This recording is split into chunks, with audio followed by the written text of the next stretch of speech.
So who are you? Okay, I'm any of a number of things. I'm a thinker. I'm a learner. I'm a father. I'm a husband. I'm a teacher. I'm an entrepreneur. I run my own company. I'm an advisor, and I think, like most people, I juggle those things on a day-to-day, hour-by-hour basis, and attempt to do each one of those things as well as I possibly can. But as we do when we juggle things, every once in a while, something falls down, and then you scramble to pick it up again and to carry on. Yeah. You're one of the leading thinkers in the future of transport. Could you tell me about, and tell the audience about, the 2 books that you have written recently and the work that you do as part of your consultancy? Okay, my pleasure. So the first book that I wrote was called The Mobility Revolution, and its subtitle, if you will, is Zero Emissions, Zero Accidents, Zero Ownership. And it basically came together as a way of me putting together all of the conversations that I'd had, all of the research that I'd done, all of the bits and pieces that I'd picked up along the way in terms of what's happening. And it occurred to me that there was a story that at that time when I wrote it hadn't been told yet. At the time, it was still very much, there's a small group of engineers working on electric vehicles, and then there's a small group of people who are in the robotics field, and they hadn't met at that point. Today, end of 2016, it seems very obvious to us now, but as recently as 2 years ago, it wasn't quite that obvious.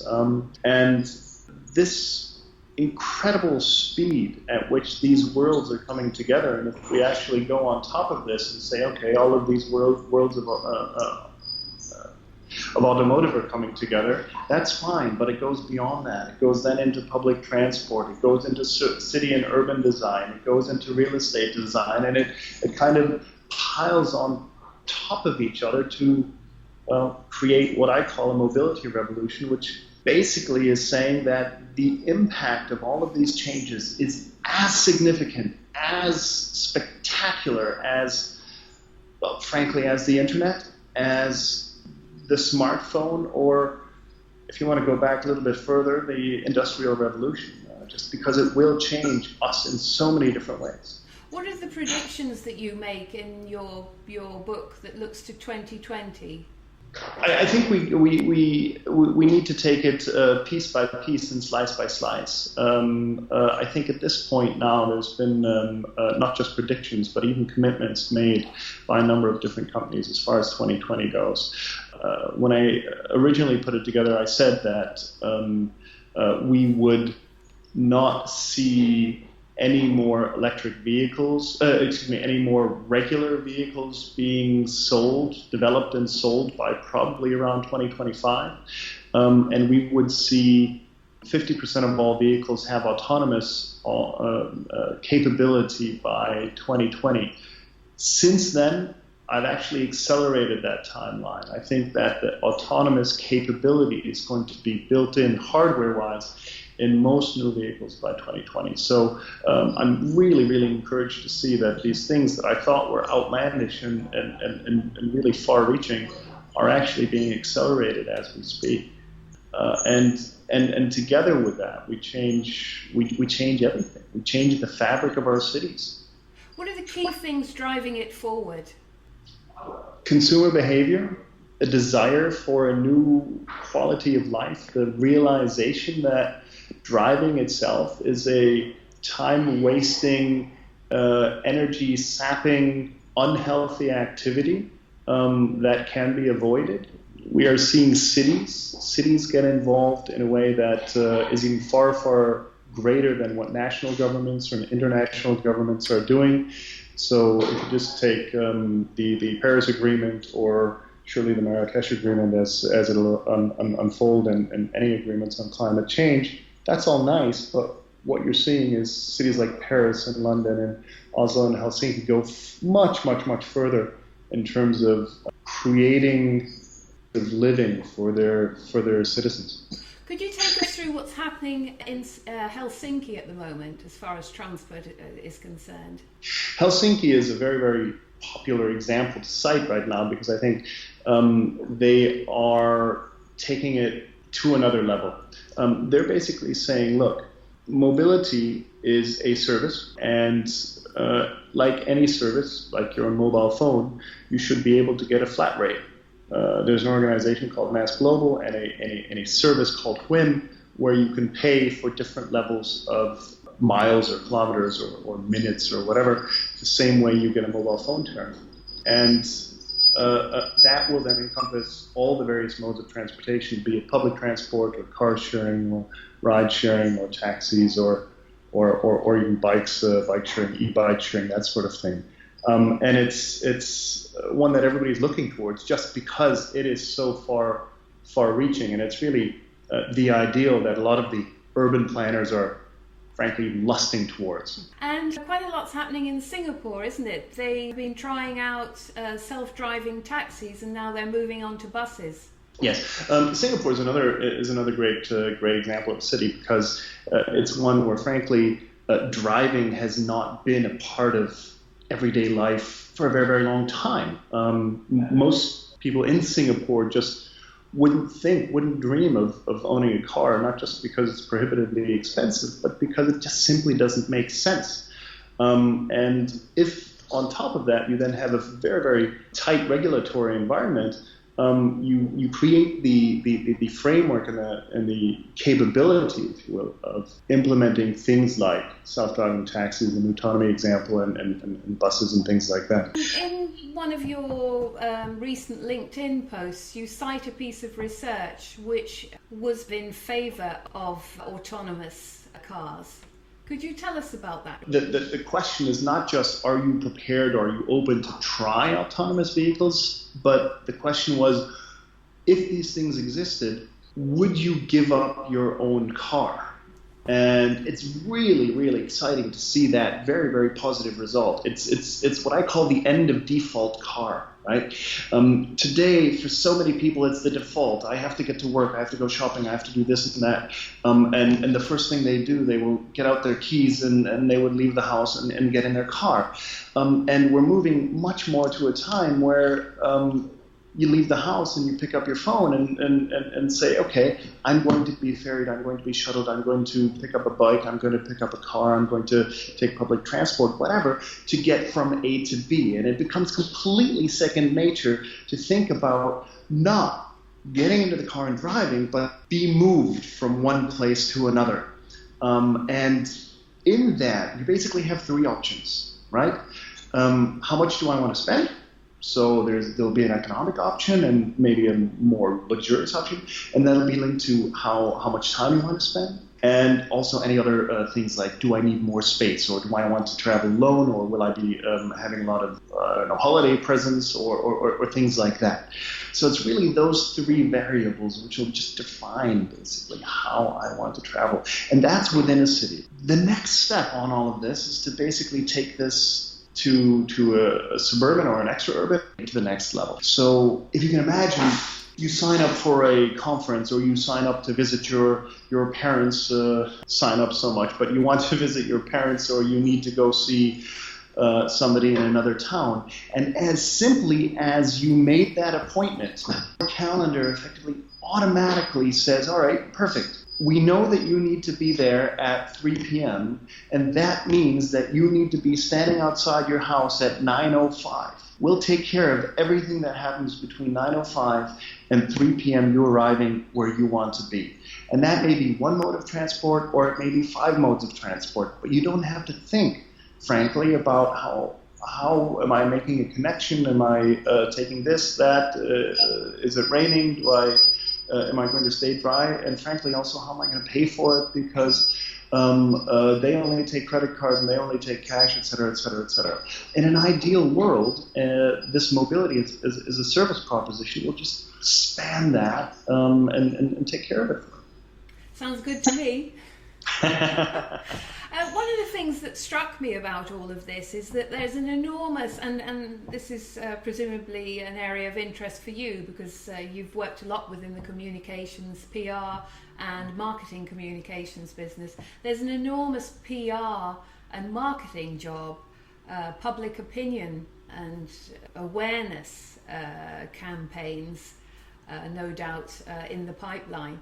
But one of the things that struck me in having read about the future of transport a great deal, not just for this interview, but also just being very interested in it, was that, of course, we've been using these autonomous forms of transport for many, many years. When we get on an aeroplane, there's Sure. autopilot. Absolutely. It's just about telling people, well, actually, it's not new. It's one of the reasons I do quite a number of keynote speeches. I go around and I create what are for many people aha moments, or I call them my shake up and wake up sessions, because whether I'm doing it with 770 or 700 people, there's always those people that say, oh, this is just very obvious. Why didn't it occur to me before? So there's an aha moment, and it's exactly what you're describing. And there was a survey done of airline pilots, how many minutes they actually spend on, let's say, a flight from London to Singapore or to New York, and they came up with a number of 7 minutes that they're actually doing the flying.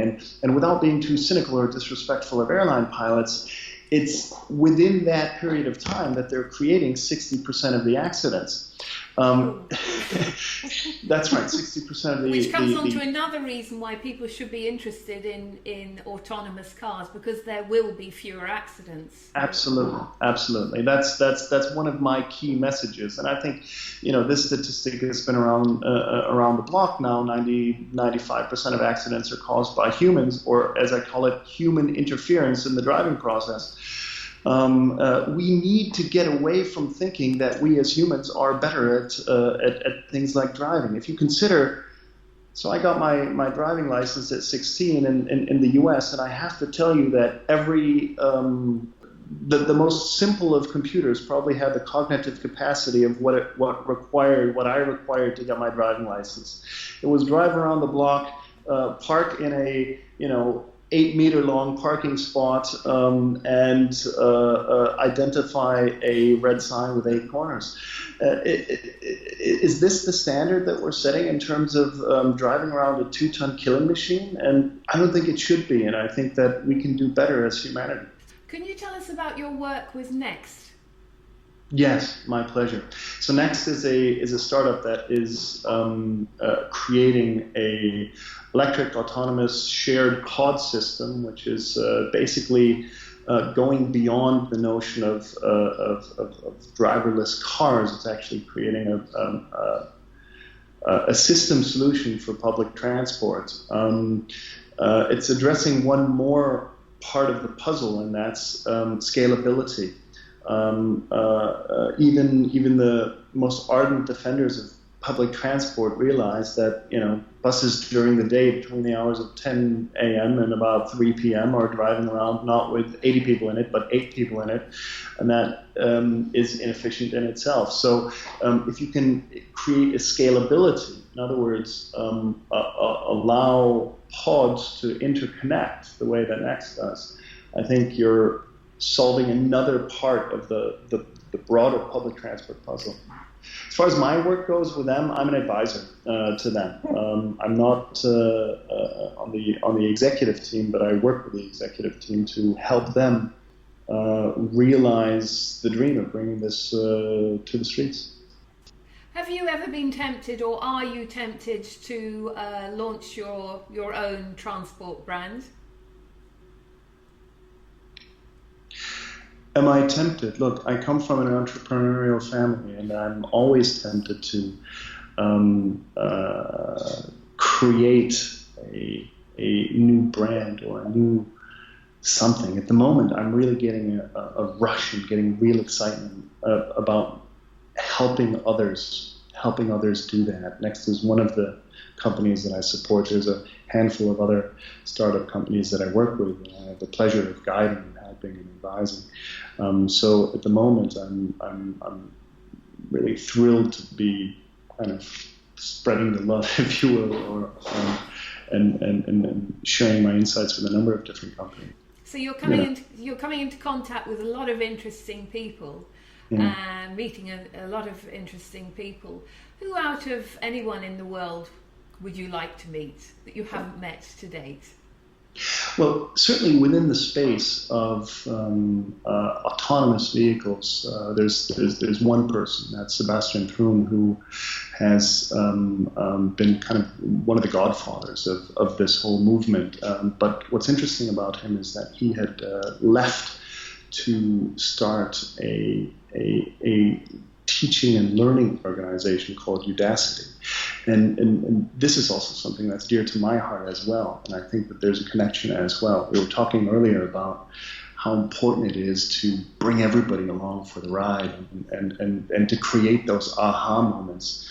And we need to realize that even as much as everything's in the news today about electric and autonomous and shared mobility and all these changes of the mobility revolution, there's still probably over 90% of the population that isn't on board yet with this whole concept. And so I think there are many more learning events that need to take place. And to that extent, I think there's still plenty of room to create those learning events for the mass population, but also to create the engineers that are going to make this happen. The simple fact is we don't have all of that technology yet. We don't have all of the engineers that can make it happen. If you talk to the car industry, and I've talked to a number of people in the OEMs that say their biggest struggle right now is not to find internal combustion engine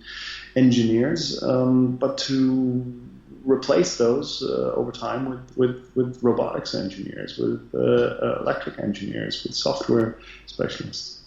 So what question would you like to ask? How do we make it faster? How do we make it better? How do we teach the world how to recreate itself? I think there's not a single question. I think it's really a question of how do we bring the right people to the table to make this happen. One of my great enjoyments is when I bring various people to the table, when I can bring people from various disciplines together and to create something new, create something exciting, create ideas, create insights, and frankly also create projects out of it. It's part of my consulting work, it's part of my advising work, it's part of my day-to-day, and I think that when you can bring great minds to the table, whatever their backgrounds, I think you always come up with something better.